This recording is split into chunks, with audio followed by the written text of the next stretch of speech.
இன்று நாம் பார்க்க போவது பாகம் 3, போதுமான பயிற்சியை பெற்ற ஆசிரியர்கள். அதிகாரம் 8. தலைப்பு: ஆயத்தம் தேவை. தாய்மார்கள் ஆயத்தப்படுவதில்லை. ஒரு குழந்தையின் முதல் ஆசிரியர் அதன் தாயே ஆவாள். பிள்ளைகள் அதிகமான பாதிப்புகளுக்கு உள்ளாகும் பருவம் குழந்தை பருவம். இப்பருவத்தில் குழந்தையின் வளர்ச்சியும் வேகமாக இருக்கிறது. அச்சமயத்தில் குழந்தையோடு தாய் மட்டுமே அதிகமாக இருக்கிறாள்.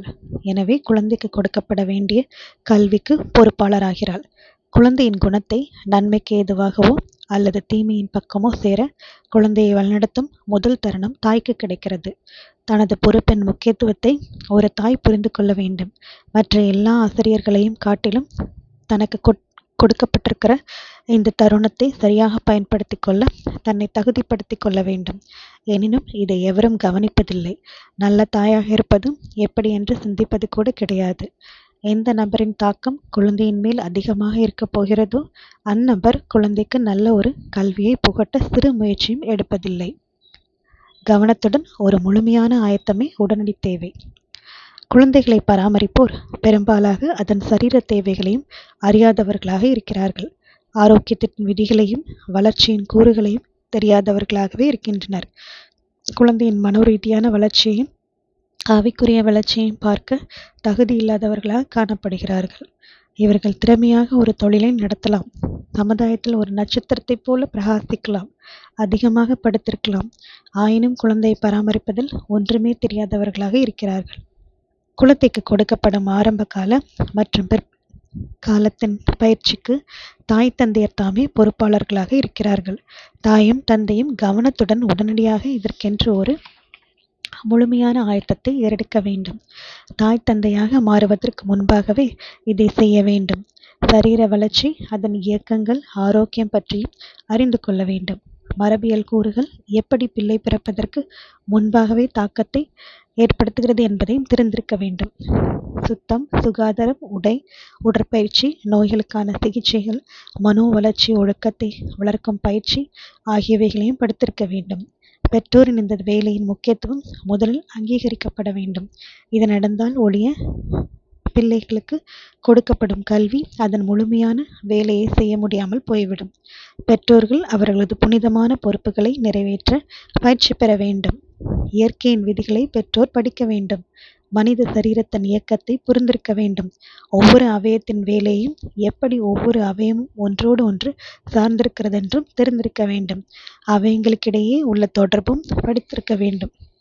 மனதுடன் சரீரம் எப்படி தொடர்புடையதாக இருக்கிறது என்பதையும் மனதையும் சரீரத்தையும் ஆரோக்கியமாக பராமரிப்பது எப்படி என்றும் அறிந்திருக்க வேண்டும். இந்த ஆயத்தம் இல்லாமல் பெற்றோரின் பொறுப்புகளை சுமக்க முயன்றால் அது பாவம். இதை செய்ய வல்ல நபர், எப்படிப்பட்ட நபர் இவ்வேலையை செய்யக்கூடும் என்று பெற்றோர்கள் விசாரிக்கட்டும். தேவன் மட்டுமே இதை முழுமையாக செய்து முடிப்பவராக இருக்கிறார். தேவனை விட்டு அவர் உதவியும் அறிவுறுத்தலையும் நாடாதிருந்தால் தோல்வியே மிஞ்சும். ஜெபத்தினாலும் வேத வாசிப்பினாலும் உண்மையான வாஞ்சியினாலும் இந்த முக்கிய வேலையில் வெற்றி காணலாம். அவர்கள் எடுத்த முயற்சிகளுக்கு 100 மடங்கான நற்பலன்களை காண்பார்கள். ஞானத்தின் பிறப்பிடம் நமக்காக திறக்கப்பட்டிருக்கிறது. இந்த ஞான ஊற்றிலிருந்து அவசியமான அறிவாற்றலை எல்லோரும் பெற்றுக்கொள்ளலாம். சிறந்த முறையில் இந்த பொறுப்பை நிறைவேற்றலாம். சில நேரங்களில் நல்மனம் எளிதில் சோர்வடைந்துவிடும். ஆயினும் பிள்ளைகளின் நிகழ்கால மற்றும் எதிர்கால சந்தோஷத்தை குலைக்கும் அபாயங்களை உணர்ந்தவர்களாய் பெற்றோர்கள் செயல்பட வேண்டும். விடாமுயற்சியுடனும் முழு மனதுடனும் தேவனிடமிருந்து பலனையும் ஞானத்தையும் பெற வேண்டும். கணக்கு கொடுக்கப்பட வேண்டிய இந்த ஆத்துமாக்களை பராமரிப்பதில் அமைதியுடனும் திறமாகவும் தெளிவாகவும் ஒவ்வொரு சூழ்நிலையையும் நன்கு ஆராய்ந்து பிள்ளைகளுக்கு காவலாக இருக்க வேண்டும். குழந்தையை வழிநடத்த தேவ சித்தம் அறிந்திருக்கப்பட வேண்டும். தேவ சித்தத்தை அறிந்து கொள்ள பெற்றோர்கள் தவறக்கூடாது. தவறினால் இதற்காக எந்த ஒரு சாக்கு போக்கையும் சொல்ல முடியாது. தேவ ராஜ்யத்தின் பிரமாணங்களுக்கு பெற்றோர் கீழ்ப்படிய வேண்டும். இதை அவர்கள் செய்தால் மட்டுமே பிள்ளைகளை பரலோகத்திற்கு வழிநடத்த முடியும். சகோதர சகோதரிகளே, தேவன் உங்களிடம் எதை கேட்கிறார் என்று புரிந்து கொள்ளுங்கள். எது சரியென்றும் எது தவறென்றும் நீங்கள் முதலில் புரிந்து கொண்டால் மட்டுமே பிள்ளைகளுக்கு தேவனை பற்றிய ஒரு கல்வியை கொடுக்க முடியும். தேவனுக்கு கீழ்ப்படிவது ஜீவன் என்றும் கீழ்ப்படியாமை நித்திய மரணம் என்றும் உணருங்கள். தேவனுடைய சித்தத்தை புரிந்து கொள்வதே நம் வாழ்வின் பிரதான வேலையாக கொள்ள வேண்டும். இதை செய்தால் பிள்ளைகளை சரியாக வழிநடத்துவோம். தேவனின் புத்தகம் எல்லா அறிவுரைகளையும் கொண்டது. வாழ்க்கையின் அடிப்படை சட்டமாக பெற்றோர்கள் வேத வார்த்தையை எடுத்துக்கொள்ள வேண்டும். இல்லையெனில் அவர்களது பொறுப்புகளை சரிவர நிறைவேற்ற முடியாமல் போய்விடும். தங்களிடம் கொடுக்கப்பட்டுள்ள ஒவ்வொரு ஆத்தும பொக்கிஷமும் நித்திய ஜீவனை அடையும்படியாக ஒரு கல்வியை புகட்ட வேண்டும். பரலோகம் செல்வதற்கான ஒரு குணத்தை அவர்கள் உருவாக்க வேண்டும். பெற்றோர்கள் உணர வேண்டிய பெரிய உண்மை இதுவே. அறிவுரைகள் நிறைந்த புத்தகமாக வேதம் இருக்கிறது. இதுவே அவர்களது பாடப்புத்தகமாக அமைய வேண்டும். அதன் நியமங்களின்படி பிள்ளைகள் வழிநடத்தப்பட வேண்டும். இதனால் சரியான வழியில் பிள்ளைகளின் கால்கள் நிலைநிறுத்தப்படும். பரிசுத்த கடமைகளை குறித்து ஒரு கல்வியை பெறுவார்கள். பெற்றோரின் பணி ஒரு உன்னதமான முக்கியமான பணி. அவர்களது கடமைகள் மிக பெரியவைகளாக இருக்கின்றன. ஆயினும் தேவ வார்த்தைகளை அவர்கள் படித்தால் எல்லா அறிவுரைகளையும் மதிப்பற்ற வாக்குத்தத்தங்களையும் காண்பார். அவர்களது கடமையை உண்மையுடன் செய்யும் பொழுது எல்லா வாக்குத்தத்தங்களும் அவர்களுக்கு நிறைவேறும். பெற்றோருக்கும் பிள்ளைகளுக்கும் விதிகள். பெற்றோர்களும் பிள்ளைகளும் வழிநடத்தப்படத்தக்கதாக தேவன் சட்டங்களை கொடுத்திருக்கிறார். இவைகள் மீறப்படவே கூடாது. பிள்ளைகள் விரும்புவதையெல்லாம் அனுபவிக்கப்பட விடப்படக்கூடாது. தங்கள் விருப்பம் போல் ஆசைகளை நிறைவேற்றிக் கொள்ளலாம் என்று பிள்ளைகள் நினைத்து விடுவார்கள். பெற்றோர்களது அறிவுரைகளை கேட்க மாட்டார்கள். தேவ நியமங்களிலிருந்து சற்று விலகுவதும் பாவம். அவரது வார்த்தையின்படி கோட்பாடுகளுக்கு ஏற்ப பெற்றோர் பிள்ளைகளையும் வழிநடத்த வேண்டும் என்று தேவன் எதிர்பார்த்திருக்கிறார். விசுவாசமும் கிரியையும் சேர்ந்து காணப்பட வேண்டும். வீட்டிலும் பள்ளியிலும் செய்யப்படுபவைகள் எல்லாம் ஒழுங்கும் கிரமமாகவும் செய்யப்பட வேண்டும். வேதமும் சாட்சியாகமும். பிள்ளைகளுக்கு இல்லத்தில் கொடுக்கப்படும் கல்வி தேவ திட்டத்தின்படி அதன் வேலையை முடிக்க வேண்டும். பெற்றோர்கள் கண்ணும் கருத்துமான வேத மாணாக்கர்களாக இருந்தால் மட்டுமே இது நடக்கும். அந்த பெரிய ஆசிரியரின் மாணவர்களாக இருக்க வேண்டும். அவரிடம் கற்க வேண்டும். ஒவ்வொரு நாளும் அன்பின் பிரமாணம் அவர்களது உதடுகளில் இருக்க வேண்டும். அவர்களுடைய முன்மாதிரியான வாழ்க்கையில் காணப்பட கிருபையும் சத்தியமும் அவர்களிடம் இருக்க வேண்டும். இது நடந்தால் ஒரு பரிசுத்தப்படுத்தப்பட்ட அன்பு பிள்ளைகளையும் பெற்றோர்களையும் இணைக்கும். இவர்களது இதயங்கள் ஒன்றாக பிணைக்கப்படும். இப்படியும் வளரும் வாலிபர்கள் சத்தியத்தில் நிலைநிறுத்தப்பட்டிருப்பார்கள். தேவ அன்பில் ஆழமாக வேரூன்றி இருப்பார்கள். தேவனுடைய சித்தமும் வழியும் அட்வந்து மக்களின் வழியும் சித்தமுமாக மாறும் பொழுது அம்மக்களின் பிள்ளைகள் தேவனை நேசித்து அவருக்கு கீழ்ப்படியும்படி வளருவார்கள். சாத்தான் அவர்களது சிந்தையை ஆட்கொள்ள முடியாமல் போகும். தேவனுடைய வார்த்தைக்கு முதலிடம் கொடுக்கும்படி ஒரு கல்வியை பெற்றிருப்பார்கள். அவர்களுக்கு வரும் எல்லா அனுபவங்களையும் வேதத்தை கொண்டும் சாட்சியாமகத்தை கொண்டும் சோதித்து பார்ப்பார்கள். காலத்தை பிரயோஜனப்படுத்திக் கொள்ளுங்கள். தங்களுக்காகவும் தங்கள் பிள்ளைகளுக்காகவும் பெற்றோர்கள் வேதத்தை படித்துக் கொண்டிருக்க வேண்டும். ஆனால் அது நடப்பதில்லை. சரியாக பராமரிக்கப்படாமல் கட்டுப்படுத்தப்படாமல் சரியான வழிநடத்தல் இல்லாமல் பிள்ளைகள் வளருகிறார்கள். வீணாக்கின காலத்தை மீட்டுக் கொள்ளத்தக்கதாக பெற்றோர் தங்களால் முடிந்த எல்லாவற்றையும் செய்ய வேண்டும். மிகச்சிறந்த தாக்கங்களுக்கு மத்தியில் இருக்கத்தக்கதாக பிள்ளைகளை பார்த்து கொள்ள வேண்டும். பெற்றோர்களே, வேத வார்த்தைகளை தேடுங்கள். கேட்கிறவர்கள் மட்டும் இராதபடி அதன்படி செய்கிறவர்களாகவும் இருங்கள். உங்கள் பிள்ளைகளுக்கு நீங்கள் கொடுக்கும் கல்வி தேவன் வைத்திருக்கிற தரத்தை எட்டட்டும். தேவன் கூறுவது என்ன? இதுவே நமது நியதி. பிள்ளைகளை தேவனுடைய வழியில் நடத்துவதே பெற்றோர்களின் வேலை. இது அசட்டை செய்யப்படக்கூடிய விஷயம் அல்ல. தேவனுடைய கோபத்தை சம்பாதித்து விடுவோம். மற்றவர்கள் என்ன செய்வார்கள் என்றும் எது சுலபமான வழி என்றும் நாம் யோசிக்க கூடாது.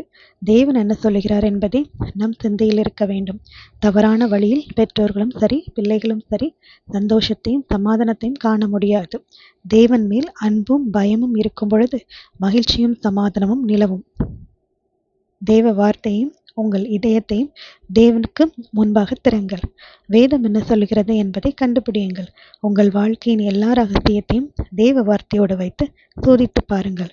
இது உங்கள் வாழ்க்கையின் நியதியாக இருக்கட்டும். மற்ற ஆத்துமாக்களை நேசிப்பவர்கள் அவர்கள் ஆபத்தில் இருப்பதை பார்த்து அமைதியாக இருக்க மாட்டார்கள். தேவனுடைய வார்த்தை மட்டுமே மற்றவர்களை சரியான வகையில் கையாளும் ஞானத்தை கொடுக்கும். அவர்களை இரட்சிக்கும்படி அது கிரியை செய்து அவ்வேலை தொடர்ந்து நடக்கவும் செய்யும். தனிப்பட்ட ஆயத்தம் நமது சரீர பலத்தையும் அறிவின் சக்தியையும் அதிகமாக பயன்படுத்தும் வேலையாக பிள்ளைகளை சரியாக வழிநடத்தும் வேலை உள்ளது. மற்ற எல்லா அலுவல்களை பார்க்கிலும் இதை செய்ய சரீரமும் சிந்தையும் நல்ல ஆரோக்கியத்துடன் இருக்க வேண்டும். தாயக பொறுப்பேற்றும் ஒவ்வொரு ஸ்திரீயும் சமநிலையான மனதையும் நல்ல குணத்தையும் வளர்த்து கொள்ள வேண்டும். நல்லதையும் உண்மையானதையும் அழகானதையுமே பிரதிபலிக்க வேண்டும். கணவனையும் பிள்ளையையும் தீராத அன்பினால் தன் இதயத்துடன் பிணைத்து கொள்ள வேண்டும். இந்த அன்பை தயவான வார்த்தைகளினாலும் கரிசனையுடன் நடந்து கொள்வதினாலும் காட்ட வேண்டும். பிறகு இது வீட்டின் சட்டமாக உருவெடுத்து பிள்ளைகளாலும் பின்பற்றப்படும். தாய்மார்களே, இது உங்களது புனிதமான வேலை. என் சகோதரியே, கிறிஸ்து அவருடைய கட்டளைகளை உன் பிள்ளைகளுக்கு சொல்லிக் கொடுக்கும் வேலையை உனக்கு கொடுத்திருக்கிறார். இதை செய்ய நீங்கள் தகுதி பெற நீ முதலில் கிறிஸ்துவின் எல்லா நியமங்களுக்கும் கீழ்ப்படிய வேண்டும். ஒவ்வொரு வார்த்தையிலும் செயலிலும் அதிக கவனம் இருக்கட்டும். உன் வார்த்தைகளை மிக கவனமாக காத்துக்கொள். சீக்கிரமாக கோபப்படுவதை மேற்கொள். பொறுமை இல்லாமை காணப்பட்டால் இல்லற வாழ்க்கையை விரும்பப்பட முடியாத ஒன்றாகவும் வெறுக்கும்படியாகவும் மாற்ற சாத்தானுக்கு உதவியாக இருக்கும். தேவனுடன் சேர்ந்து வேலை செய்யுங்கள். தாய்மார்களே, தேவ அறிவுறுத்தல்களை பெற்றுக்கொள்ள இதயத்தை எப்பொழுதும் திறந்து வையுங்கள். தேவ சத்திற்கு இசைந்து உங்கள் பங்கை நீங்கள் செய்ய வேண்டும் என்பதை நினைவில் கொள்ளுங்கள். தேவனுடைய ஒளியில் நின்று ஞானத்தை பெறுங்கள். சரியாக நடந்து தேவனே உங்களுக்கு மேலாக வேலை செய்பவர் என்பதை ஏற்றுக்கொண்டு அவருடன் சேர்ந்து பணிபுரியுங்கள். பரலோக காரியங்களை ஆழமாக சிந்தியுங்கள். தாயாக நீங்கள் செய்ய வேண்டிய கடமைகளை நிறைவேற்ற தேவன் உங்களுக்கு தந்திருக்கிற தாளந்துகளை உபயோகிங்கள். தெய்வீக வேலையாட்களுடன் சேர்ந்து பணிபுரியுங்கள். அறிவாற்றலுடன் செயல்படுங்கள். குடித்தாலும் புசித்தாலும் எதை செய்தாலும் தேவ மகிமைக்கென்று செய்யுங்கள். மனதுருக மீட்பரின் பராமரிப்பிற்கு தாய் தன்னையும் தன் பிள்ளையையும் ஒப்படைத்து விட வேண்டும். பொறுமையோடும் ஊக்கத்தோடும் உண்மையோடும் தாய் தன் திறமைகளை வளர்த்து கொள்ள வேண்டும். அறிவின் உயரிய வல்லமைகளை பிள்ளைகளை சரியாக வழிநடத்த பயன்படுத்த வேண்டும். தேவன் அங்கீகரிக்கும் ஒரு கல்வியை பிள்ளைக்கு கொடுப்பதே தாயின் முதன்மையான நோக்கமாக இருக்க வேண்டும். இதை புரிந்து தன் வேலையை துவங்கும் தாய்க்கு அவள் பங்கை செய்ய தேவ வல்லமை கொடுக்கப்படும். பரிசுத்த ஆவியானவரின் வழிநடத்தலின் அவசியத்தை தாய் உணர வேண்டும். தேவ சித்தத்திற்கும் வழிக்கும் தன்னை முழுமையாக ஒப்படைக்கும் ஒரு உண்மையான அனுபவத்தை தாய் பெறலாம். பிறகு கிறிஸ்துவின் கிருபையால் பிள்ளைகளுக்கு ஞானம் நிறைந்து அன்பான தயவான ஆசிரியராக இருக்கலாம். தவறாக துவங்கிய பெற்றோருக்கு இதுவரை தவறான வழிநடத்தலை கொடுத்துவிட்ட பெற்றோர்கள் சோர்வடைய வேண்டாம் என்று நான் சொல்லுவேன். நீங்கள் மனமாறுங்கள். தேவ வார்த்தைக்கு கீழ்ப்படியும் ஆவி உங்களுக்கு தேவை. உங்கள் பழக்க வழக்கங்களிலும் நடவடிக்கைகளிலும் திருத்தத்தையும் கொண்டு வர வேண்டும். உங்கள் வாழ்க்கையை தேவ கோட்பாடுகளுக்கு இசைவாக மாற்ற வேண்டும். இதை நீங்கள் செய்யும் பொழுது பிரமாணத்தை சூழும் கிறிஸ்துவின் நீதியை நீங்கள் பெறுவீர்கள். தேவனை நீங்கள் நேசிக்க துவங்கிவிட்டதாலும் அவரது பிரமாணம் அவர் குணத்தின் பிரதிபலிப்பு என்பதை நீங்கள் ஏற்றுக்கொள்வதாலும் இது நடக்கிறது. கிறிஸ்தவன் நல்லிவுகளை விசுவாசிப்பது மனதின் கற்பனை அல்ல. கிறிஸ்தவன் குணாதிசயங்களை உங்கள் வாழ்விலும் குணத்திலும் கொண்டு வருவது மிகவும் முக்கியமானது. இதையே உங்கள் பிள்ளைகள் செய்யவும் வழிநடத்தி இதற்கான கல்வியையும் பயிற்சியையும் அவர்களுக்கு விடாமுயற்சியுடன் கொடுக்க வேண்டும். இதன் வழியாக தேவ கட்டளைகளை கைக்கொள்ள பிள்ளைகள் வழிநடத்தப்படுவார்கள். கல்விக்கான உங்களுடைய திட்டத்தில் தேவன் கூறியிருப்பதையே பின்பற்ற வேண்டும். தேவனுக்கு முன்பாக ஆழமான முழுமையான ஒரு மனந்திரும்புதல் இருக்கட்டும். தேவனுடைய கிருபையை முழு மனதுடன் தேடி வருடத்தை துவங்குங்கள். தேவ கிருபை ஆவிக்குரிய பகுத்தறிவை உங்களுக்கு அருளி கடந்த காலத்தின் தவறுகளை சுட்டிக்காட்டும். வீட்டின் ஊழியர்களாக நீங்கள் செய்ய தவறியவைகளுக்காக மனஸ்தாபப்படுங்கள். உங்கள் நம்பிக்கையின் நாள் இதுவே. பொறுப்பும் தருணமும் இன்றைக்கு உங்களுக்கு கொடுக்கப்படுகிறது. உங்கள் நியாயத்திற்பின்னாலும் சீக்கிரமாக வந்துவிடும். உங்கள் வேலையை உண்மையான முயற்சிகளோடும் உள்ளார்ந்த ஜெபத்துடனும் துவங்குங்கள். ஒவ்வொரு நாளும் பரிசுத்த ஆவியானவரின் திருமுழுக்கை பெறும் சிறப்புரிமை கொடுக்கப்படுகிறது என்பதை பிள்ளைகளுக்கு சொல்லுங்கள். கிறிஸ்துவின் நோக்கத்தை நிறைவேற்றும் அவரது கரமாக அவர் உங்களை பார்க்கட்டும். பிள்ளைகளுக்கான உங்கள் ஊழியம் வெற்றியடையும்படி ஜெபத்தினால் ஒரு அனுபவத்தை பெறுங்கள். ஆமீன்.